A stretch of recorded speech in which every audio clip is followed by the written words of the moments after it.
दोस्तों इस वीडियो में हम देख रहे हैं साइकोलॉजी का सॉल्यूशन जो आपका 2021 एग्ज़ाम हुआ है उसका। तो चलिए स्टार्ट करते हैं पहले क्वेश्चन से और सारे सॉल्यूशंस देख लेते हैं इसमें। तो यहाँ पे पहला क्वेश्चन जो है ये पूछा है, सर्वप्रथम बुद्धि मापन के लिए बुद्धि लब्धि IQ का सूत्र किसने विकसित किया? तो स्टर्नर ने जो है, विलियम स्टर्नर ने विकसित किया था। तो सेकंड ऑप्शन इसमें करेक्ट होगा। इंग्लिश मीडियम के लिए भी निशान लगा दिए हैं हमने। नेक्स्ट क्वेश्चन है आपका, मनोविज्ञान के लिए प्रयोगशाला सर्वप्रथम किस मनोवैज्ञानिक ने स्थापित की? तो वुंट जो हैं उन्होंने स्थापित की थी। नेक्स्ट क्वेश्चन की तरफ चलते हैं, who perform two factor theory of intelligence? बुद्धि के द्वितत्व सिद्धांत को किसने प्रतिपादित किया? तो स्पीयरमैन जो थे उन्होंने प्रतिपादित किया था। फर्स्ट ऑप्शन इसमें करेक्ट है। नेक्स्ट क्वेश्चन की बात करते हैं। चौथा क्वेश्चन है, सामान्य बच्चों में बुद्धि का स्तर होता है, कितना होता है? 90 से 110। चौथा ऑप्शन इसमें करेक्ट करना था।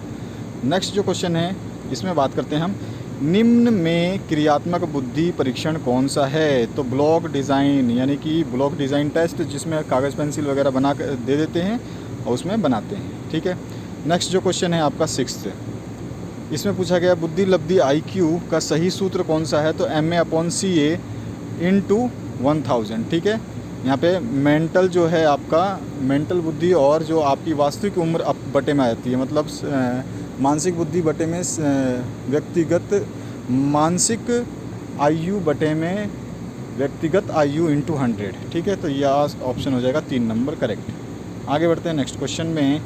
7वां क्वेश्चन है, which is the main reason for individual difference?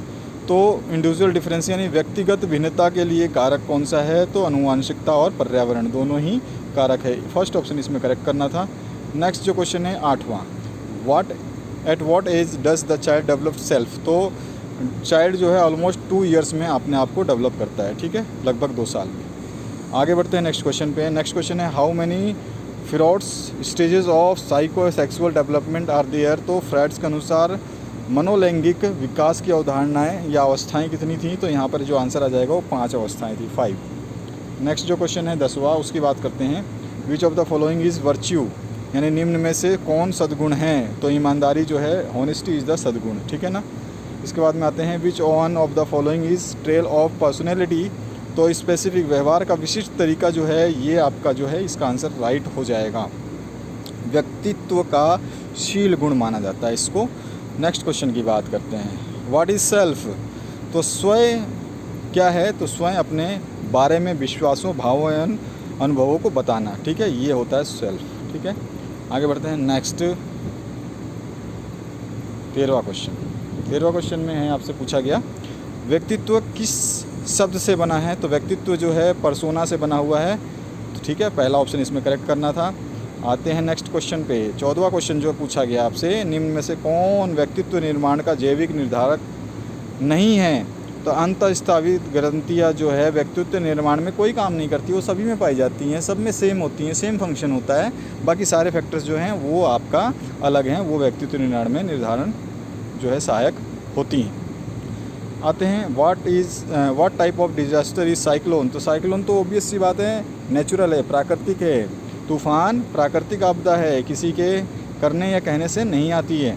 16वां question है, विच of the following is the environmental stress? Environment की बात कर रहा है। एनवायरमेंटल स्ट्रेस तो अर्थक्वेक है। ठीक है, ये फ्रस्ट्रेशन, डाइवोर्स और स्ट्रेसफुल, ये सब व्यक्तिगत पर्सनल जो स्ट्रेस है। ठीक है। तो फर्स्ट ऑप्शन इसमें सही हो जाएगा, भूकंप। निम्न में से कौन पर्यावरणीय प्रतिबल है? प्रतिबल कौन सा है? भूकंप। ठीक है। तनावपूर्ण, फनावपूर्ण, ये कुंठा पुंठा, ये सब कुछ नहीं आएगा, क्योंकि ये तीनों जो हैं फिजिकल में आते हैं, पर एनवायरनमेंट में नहीं आते हैं। 17वां, how many components of attitude are there? तो there are 3 components of attitude. ठीक है, 3 एटीट्यूड होते हैं, मनोवृत्ति के 3 घटक होते हैं। 18वां क्वेश्चन है, स्ट्रेस शब्द लैटिन के किस शब्द से बना है? तो स्ट्रिक्स शब्द से बना है, स्ट्रिक्टस। ठीक है। Next question, at first the stereotype are used by? तो वॉल्टर लिपमैन जो थे उनके द्वारा यूज़ किया था। फर्स्ट ऑप्शन इसमें करेक्ट करना था। ठीक है। नेक्स्ट क्वेश्चन की बात करते हैं 20वां, हिंदी मीडियम के लिए देखते हैं, या फिर prejudice originated from the Latin word praejudicium which means, इसका मतलब क्या है, तो इसको प्रेजुडिशियम जो है इसका मतलब है समुचित परीक्षण के बिना कोई निर्णय ले लेना है, यानी कि आपका निर्णय शीघ्र ले लेना, सीधा सी बात करें शीघ्र निर्णय ले लेना। ठीक है, ये हो गया इसका आंसर। आते हैं next, how many sub process of impression formation are there, तो 3 प्रोसेस हैं। ठीक है, जो है छवि निर्माण के लिए कितनी उप प्रक्रियाएँ हैं, तो 3 प्रक्रियाएँ हैं। नेक्स्ट क्वेश्चन की बात करते हैं 22वें की, निम्न में से कौन मानव निर्मित आपदा नहीं है, तो मानव निर्मित यानी मानव सुनामी नहीं बनाता, सुनामी खुद आती है, प्राकृतिक आपदा है। ठीक है, आगे बढ़ते हैं नेक्स्ट। बाकी जो है मानव निर्मित है, ये भोपाल गैस कांड जो है ये मानव निर्मित है, ये थाइमल आइसलैंड जो है ये भी रिएक्टर जो फटा था वो भी एक जो कि आपका फटा था, ये आपका फटा था पेंसिल्वेनिया में। ठीक है, तो इस तरह से जो सुनामी है इसका राइट आंसर हो जाएगा। उसके बाद आते हैं वर्ल्ड एनवायरनमेंट डे, तो सभी ने करेक्ट किया होगा, 5 जून को मनाया जाता है। 23वें क्वेश्चन के बाद 24वां जो क्वेश्चन है इसमें पूछा गया है निम्न में से कौन मनोवृत्ति या परिवर्तन से संबंधित नहीं है, तो प्रतिष्ठा जो है ये परिवर्तन से संबंधित नहीं है, प्रतिष्ठा प्रेस्टीज। ठीक है, 4th ऑप्शन इसमें करेक्ट होना है। नेक्स्ट आते हैं, नेक्स्ट में परोपकारिता का अर्थ क्या है, बिना स्वार्थ के दूसरों के हितों में सोचना और उसके लिए कार्य करना। फर्स्ट ऑप्शन इसमें करेक्ट था। 26वां क्वेश्चन बात करते हैं, 26वां जो क्वेश्चन है इसकी बात करते हैं। 26वें क्वेश्चन में पूछा गया है निम्न में से कौन दूरदर्शन का उपयोग नहीं है, दोनों दूरदर्शन का उपयोग इंटरनेट नहीं है, बाकी दूरदर्शन एंटरटेनमेंट भी करता है, एजुकेशनल चीज़ें भी देता है और एडवर्टाइजमेंट भी करता है। आते हैं नेक्स्ट क्वेश्चन पे, किस प्रदूषण के कारण ध्यान में कमी होती है, तो प्रदूषण की बात की गई है, तो नॉइज़ पोल्यूशन जो है ये ध्यान को कम करता है, कोलाहल या ध्वनि प्रदूषण। 28वां question, which of the following is not a cause of poverty, poverty का कारक नहीं है, यानी कि निर्धनता का कारण नहीं है। कौन सा नहीं है, देखो जनसंख्या बढ़ेगी तो बढ़ेगा, बेरोजगारी भी आपका निर्धनता का कारण है और भ्रष्टाचार भी निर्धनता का कारण है। संपत्ति का असमान वितरण, यानी कि आपका पैसा है आप किसी को भी बांटे उससे निर्धनता नहीं बढ़ती है। ठीक है, आते हैं नेक्स्ट क्वेश्चन पे, according to the World Health Organization how many aspect of health are, तो इसके 3 एस्पेक्ट हैं, मेंटल, फिजिकल एंड सोशल। ठीक है, तो 3 आगे answer.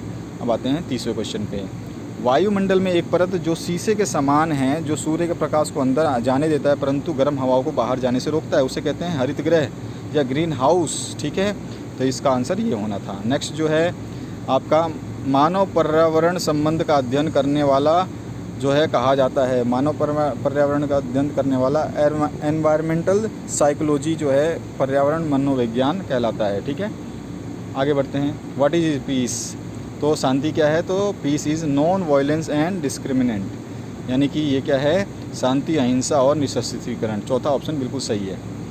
How many types of heat are there, तो there are 3 types of heat. ठीक है, 3 टाइप के हीट हो गए। अब आते हैं हम नेक्स्ट क्वेश्चन पे, how many fundamental right does a person have in constitution of India, fundamental rights बहुत थे, उनको घटाया गया, कम किया गया, कम करते करते करते करते करते 6 बचे। ठीक है, 6 है हमारे पास अब फंडामेंटल राइट। पहले हमारे पैसे है ना उस पर टैक्स वैक्स नहीं लगता था, वो भी हमारा फंडामेंटल राइट था, अब वो भी हटा दिया गया है।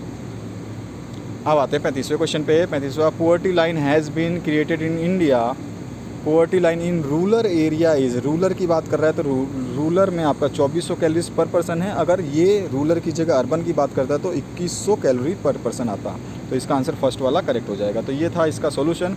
आशा करता हूँ इस वीडियो से आप लोगों को काफ़ी मदद मिलेगी, आप अपने आंसर्स को मैच कर सकते हैं, आपके कितने नंबर आ रहे हैं वो भी देख सकते हैं। Thank you very much for watching this video, have a good day.